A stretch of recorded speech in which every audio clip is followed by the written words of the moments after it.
Sezonu açdıq. Bugün uşaqlarla qərara gəldik ki, akvaparka gedək. İndi gelirik dostlarımızı götürməyə, oradan da spring xaraşı. Ne kadar komik ya.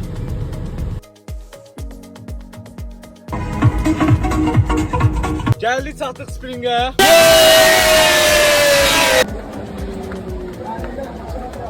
Uşaqlar deməli götürdük bunu. Gelirik, baxın yuxarıdakı qırmızıdan sürüşməyə. İndi buradayız, lan düşərdik. Tuturdum belə. Gelirik, gelirik.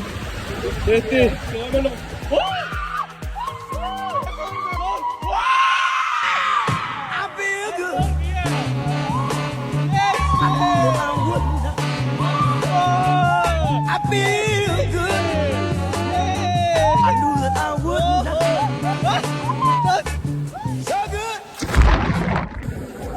İndi tək-tək gedirik. Bunda dəhşət çox sıra olduğu üçün mən biləcəm təzə.